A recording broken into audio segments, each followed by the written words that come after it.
Welcome into the Dynasty Nerds YouTube page. Every year we do these interviews, and last year we wanted to get the special guest on. Didn't work out, had a couple things come up, but he is the first one of the 2022 campaign. I couldn't miss getting my guy, Ray Garvin, Ray GQ. Ray, how you doing, man? Listen, man, I'm happy to be on here. It started at Dynasty Nerds for me. Like, Dynasty Nerds was the start. It was the inception of everything that I've been able to do. So to do this show with you on the Dynasty Nerds channel, I mean, I'm really thinking, I think this might be like my first real time. I think I've done a Film Nerds before, but to chop it up with you, and I'm sure we'll get into it later, man. Thank you for having me. I'm excited, man. Absolutely, man. It's a pleasure for me because you're absolutely right. This started, like 3 years ago, 4 years ago, and we were just a couple guys that like to talk about like deep dive prospects. And you had put a little thread on Twitter, and I'm like, man, this guy's good. Like, nobody knows about him yet, but this guy's good. I'm gonna snatch him up. And I did, and just to see from that moment to now. Actually, I want you to touch on that a little bit.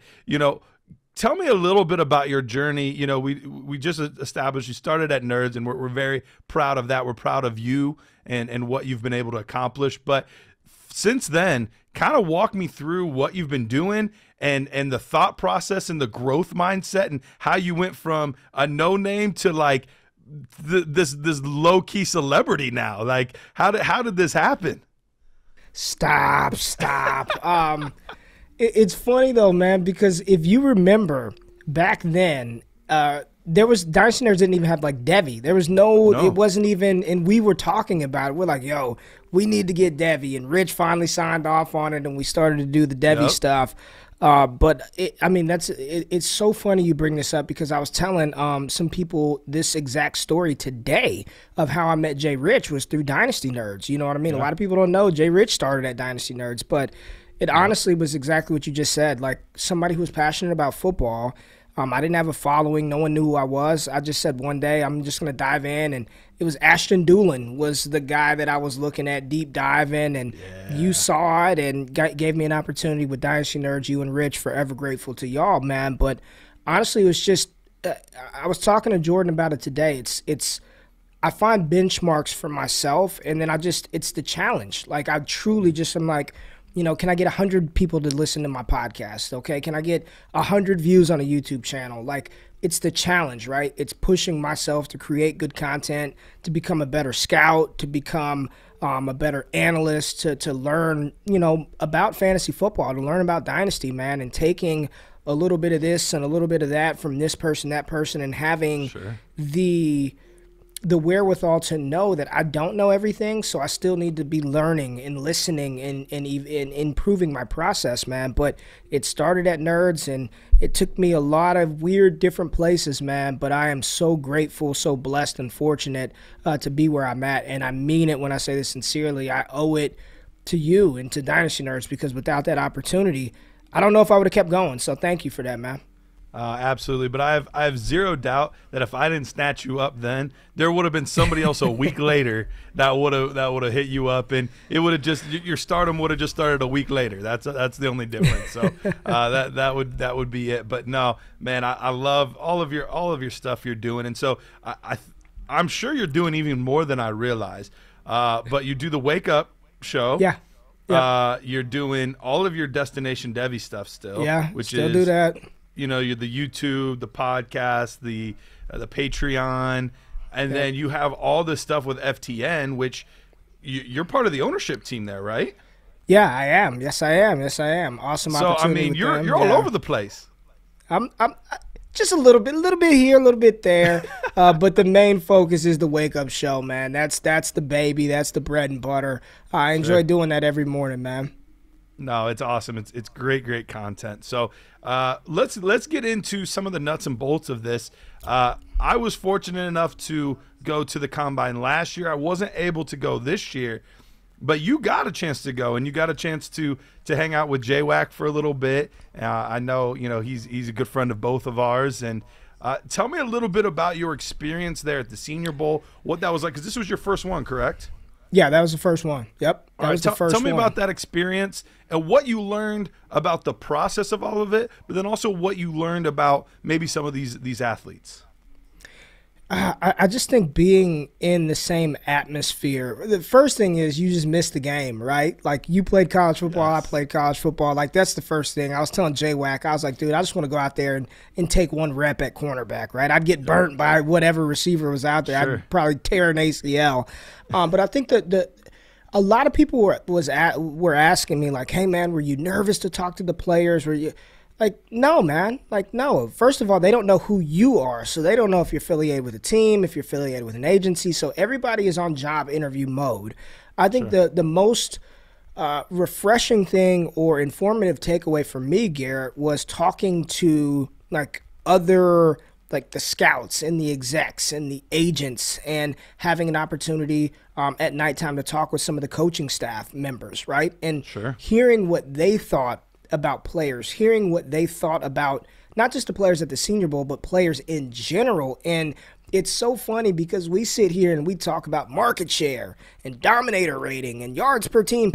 None of that was, like, no one is talking about that. They're like, that dude can play. You see those legs, you see the burst, you see the speed, he can play. If I get him on my team, I'll be able to do something with that player. So I just think listening to what other professionals who are paid to kind of do that, what they think about the players that are there and the players that aren't there, was honestly my biggest takeaway, man. Like, watching it, a lot of the things that you see at practice on TV, it's the same thing in person. Like, people don't, it's practice. Like, it's not no game. It's like practice, right? But listening to the execs, listening to the agents, talking to the scouts, watching how the other players interact with each other. And I'm telling you, GP, the dude that was just commanding an audience everywhere he went was Malik Willis. Everywhere Malik Willis went, a crowd of players were behind him. Like you can just tell that everyone gravitated towards his energy, and I thought that was very interesting to see. You know, that's really interesting because I saw a lot of that same gravitational pull last year with Mac Jones. You know, Mac Jones kind of established himself as the best quarterback there. He had good command of the huddle. You know, he seemed to always know what he was doing in the right place at the right time. And it sounds like Malik Willis kind of had that same intangible that you can't really quantify, you can't write it down, but they just have that, and people gravitate towards that. So I find that very interesting. And after all the reports, that definitely moved him up my list a little bit. And then when you see Coach Tomlin down there, he seemed pretty interested in the kid as well. Oh, yeah. And it's funny because those guys don't have on, like, Steelers paraphernalia, right? So Tomlin's like, and they're, like, standing by a bathroom, like, talking. You know what I mean? Like, you wouldn't even know it was Mike Tomlin unless you knew it was Mike Tomlin. Right. But, yeah, the joke was the worst-kept secret in Mobile was the Pittsburgh Steelers' love of Malik Willis. Yeah, well, it'll be interesting to see if they can get the draft capital to trade up to get him, because at this point, I think if they sit pat, there's really no chance they're grabbing him. So it'll be interesting to see. One of the positions that's a little tough to evaluate at the Senior Bowl is the running back position, because for the most part it's shells. You know, they're not getting an opportunity to break tackles. They're not getting an opportunity to do a lot for most of the practices. So what was your thought of some of the guys? Did anybody stand out anyway, or is it just it's too tough to give a good eval from a Senior Bowl because of that? You hit the nail on the head. The hardest position to scout was running back, because it's half shell, it's live but not really. Like, the players are kind of tackling, but it's not full on like it's game, right? But there were two running backs that for me really, really stood out. You can tell. Again, it's hard to quantify it, but when you see it, you know it, right? It was Rachaad White and Dameon Pierce from Florida. Rachaad White from Arizona State and Dameon Pierce.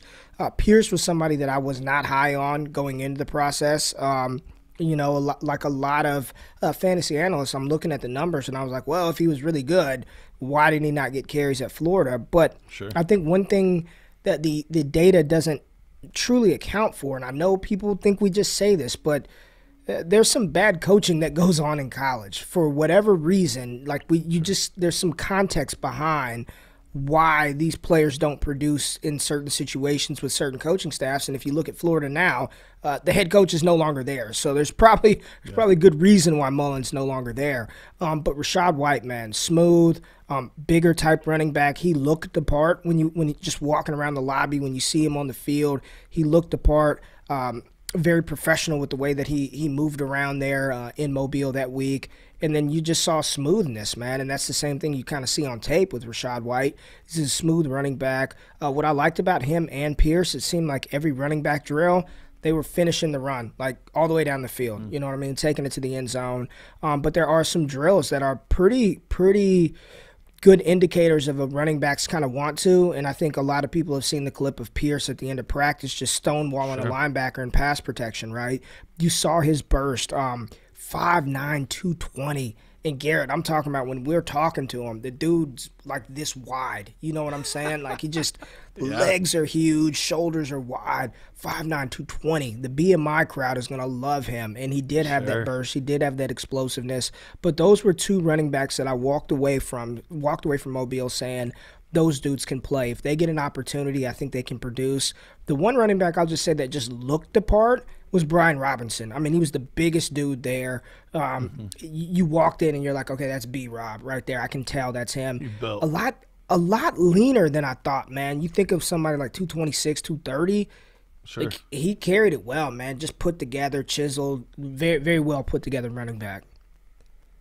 No, it makes a lot of sense. And I'm glad you brought up the pass blocking, because I think that's something that as fantasy football people, we tend to ignore that a little bit, because you don't get points for a good block, right? Oh. But what we don't tend to factor is what are the things that get players on the field to get opportunities to score points.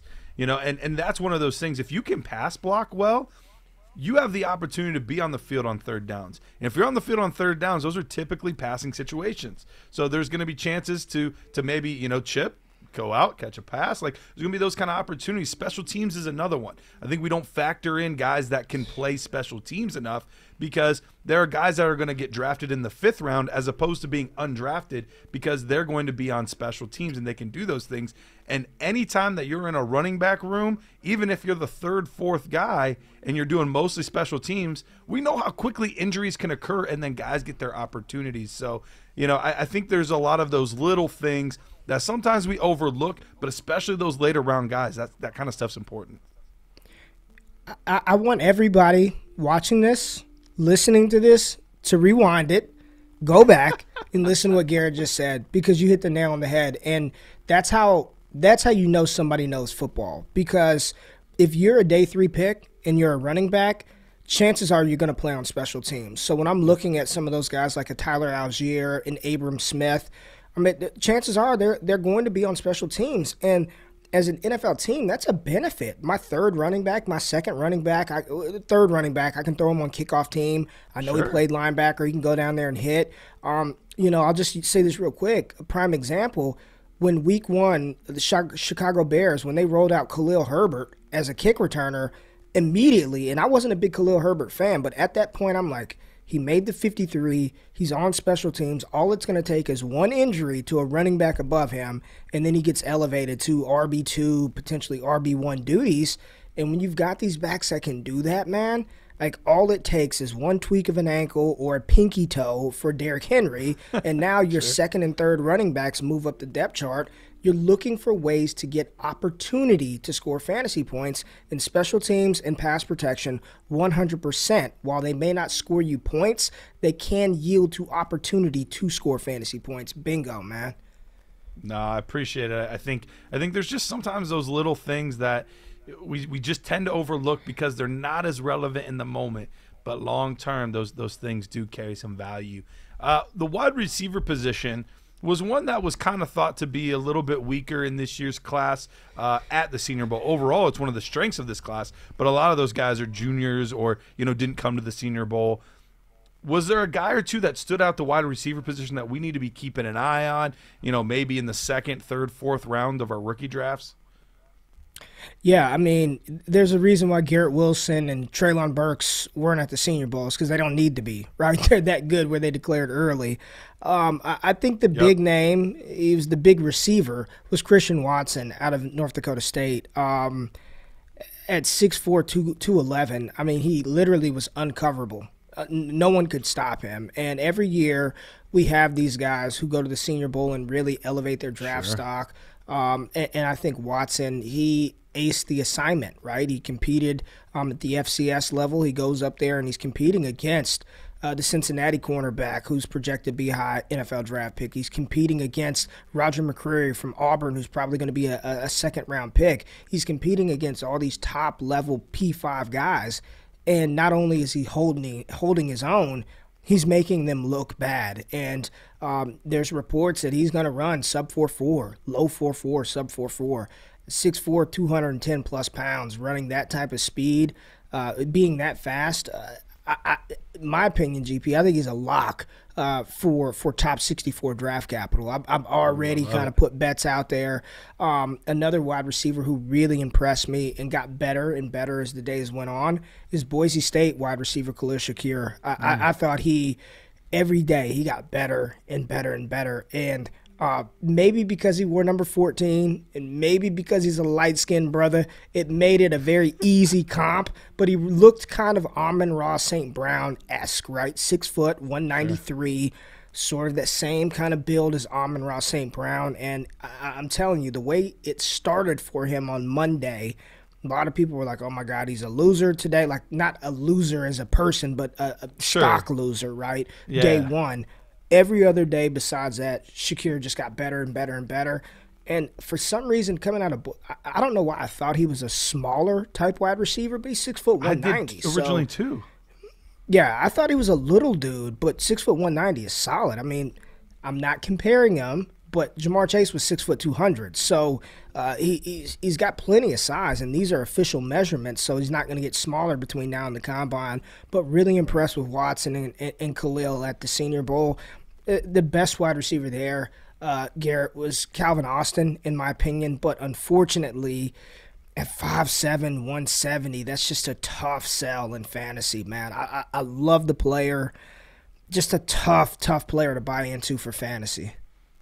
No, that makes a lot of sense there. And yeah, Shakir, he was somebody that I thought was smaller too. So it's interesting you thought the same. I think he just moves so fluidly. That typically you see that out of those like 5'8", 5'9", 5'10" type of guys, whereas he's doing it at 6 foot. He just looks so smooth, and the spectacular catches. I mean, watching his tape is fun, just because he can just make some catches that just make you go, oh. You just see it, and it's just it's beautiful. So yeah, no, that's another good name to talk about here. Coming out, all of the rumblings I heard was at the tight end position, Trey McBride was the guy. He was the man. Is that what you saw too, or was there somebody else that stood out more to you? Yeah, I don't think we need to talk much more about him. Good? He was the guy. I mean, Trey McBride was the dude. He's built.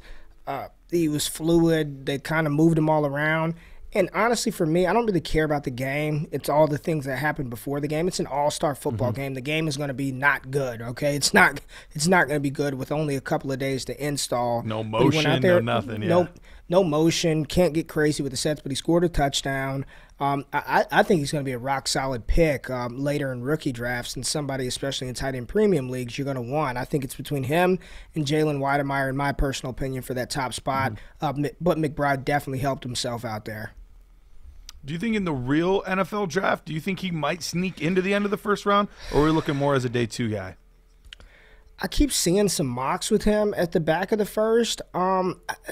Maybe, but we're thinking what teams are back there, like Buffalo, no, Kansas City. I kind of like Noah Gray, Green Bay. Tennessee's the only one I could think of that would be a fit. Yeah. That's the only one I think he would be a good Titan. I think that'd be a nice fit. Then him or Weidemeyer or whomever else. But sure, he's gonna be at worst his floor is day 2. I mean, he is not falling outside of day 2, and honestly, I don't think he's falling outside of round 2. Gotcha. Makes a lot of sense. Now let's take a small step away from the Senior Bowl and give me a guy or two that's either under the radar or that you just really like more than everybody else does. And I want your pitch. And I don't know who it's going to be. So this is a surprise for me just as much as everybody watching. Give me your pitch. Sell me on whoever this player or 2 players are. Okay, so player number one is somebody that I see very, very few people talking about. And the reality is, I don't think he's going to get drafted high. But with Okay. later round picks and guys who are drafted on day three, there's going to be something wrong with the profile. The data's not going to be there. It's going to be an incomplete profile. So I am just looking at skill set. And if said player gets an opportunity, do they have the skill to produce and score fantasy points? And at running back, there's a dude who couldn't beat somebody out at Tennessee and had to transfer out of the SEC, goes to North Carolina, following up Michael Carter and Javonte Williams. Ty Chandler. If you have not watched Ty Chandler, and I'm not a YouTube highlight scout, but highlights serve a little bit of a purpose. It kind of shows what a player's ceiling could be. If you're watching this or listening to this, go just YouTube Ty Chandler highlights. I'm just telling you to look at the highlights and look at what type of skill set this player has. He's got very good speed. I think his patience and his inside rushing agility is fantastic. He can catch the ball out of the backfield. The way that he strings moves together in the open field is extremely impressive. I think the footwork is there. He's got the high school pedigree. I mean, he was a highly touted recruit coming out, and I know it was a while ago, but Ty Chandler is somebody from me, GP, that graded out as a top 10 running back in this class just based on tape. I'm not factoring any data in it, just tape. What does the film tell me? Ty Chandler, I have him as a top 10 back in this class. Now, is he going to be drafted in round one? Absolutely not. Round 2 or 3? Probably not. He's going to be a day 3 pick. But again, day 3 picks and dart throws at the back of the 3rd, early 4th round of rookie drafts, I only care about skill set. Does he have a skill set to, if he gets an opportunity, can he produce? And the answer to that question, 100%, is yes. I am a big, big Ty Chandler fan. I like that call a lot. I was watching the Shrine Bowl. Yeah, I was one of those dorks that watched the Shrine Bowl, and I walked away very impressed with what I saw on the field from him. It motivated me to go watch some of his tape and see a little bit of what I had there. And I actually had a couple Devi shares of Ty Chandler before this, so I knew a little bit about him, but to be honest, I had never done a real deep dive into like all 22 tape. And I just want to take a moment to say this to people. And this is not me trying to be like grouchy, like get off my lawn guy. But I see people all the time talk about vision for running backs. If you're not watching all 22 tape, you can't talk about their vision. You just can't.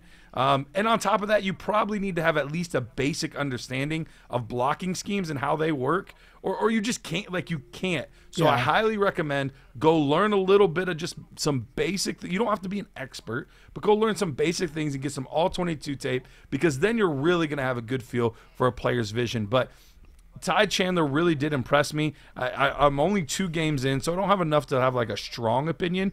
But what I saw, I really, really liked. And he's got the size that you're going to want out of a player to potentially have that, first and second down role. And I think he can do enough in the receiving game as well, where he's not necessarily a liability. I wouldn't say that's like he's a great pass catching back, but I don't think he's a liability there. So I think that's a good name. I like that name. I'm interested to see where he ends up in my nerd score, but I wouldn't be surprised if he ends up in my top 10 too. So I'm a fan of that call.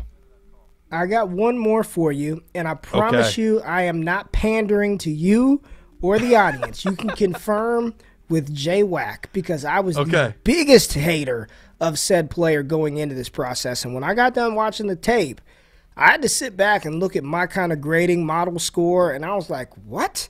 He graded out this high? He graded out higher than, Kevin Harris and Jerome Ford and Brian Robinson. Zamir White. Oh! I was shocked. Listen, man, I get it. There are a lot of red flags. The double ACL is my biggest thing, sure. Right? Like, how long are the knees going to hold up? But if you watch any clip from all 22 games of Zamir White, I don't care if he had 10 carries or 25 carries, there's no way that you can walk away saying that he can't be at least a 2-down back in the NFL. I mean, the explosiveness, the footwork, the contact balance, it's all there. He's a powerful, no-nonsense runner. that's got the agility to make people miss in space. I think he's got bad hands. I think he's got snake hands. He's got stone hands. But I don't. Again, I'm not. There's going to be it's an incomplete. It's not the perfect profile. We're not saying that. But when I watched Zamir White, I stepped back and I said, if this dude can get an opportunity to be an early down, like Jamal Williams, and he's a better running back than Jamal Williams. Let me just get that out of the way. But he can be productive, man. I was very impressed with Zamir White, and much like we talked about Chai Chandler in his high school pedigree, Zeus White has that. I mean, it's in the bank, in the books. And one thing that I don't think people understand about Georgia, and if you don't believe me, you can look up quotes from Kirby Smart, the head coach. His pitch to kids playing running back, going to Georgia, is you're not going to get a full workload here. We're going to make sure that you're fresh for the NFL. And you can look at that even when they had Nick Chubb, Sony Michel, DeAndre Swift was taking carries. He was earning carries with Sony Michel and Nick Chubb.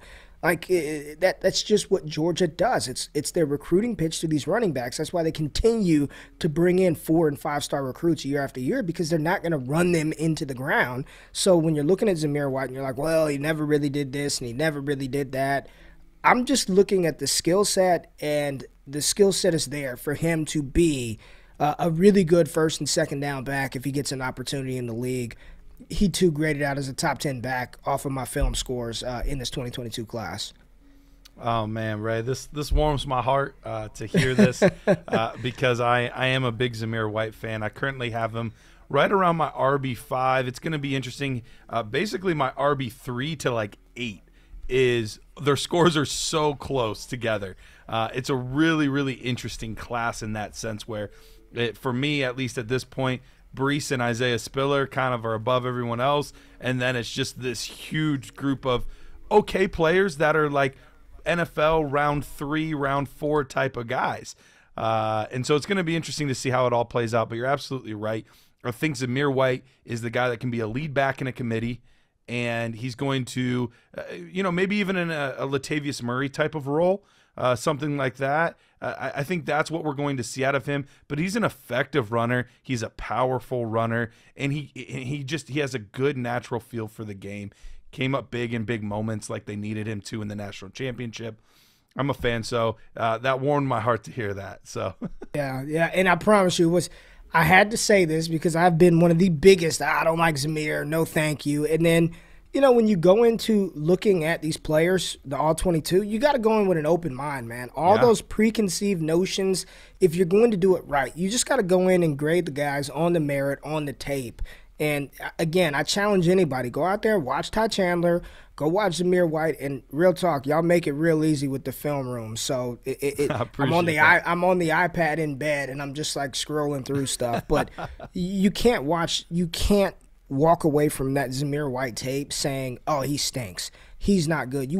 Maybe if you start pulling the data in and doing all of this, it doesn't grade out as well. But I'm just talking about what matters. On the field, the dude can ball, man. Like he's good, man. He's good. No, I'm totally with you.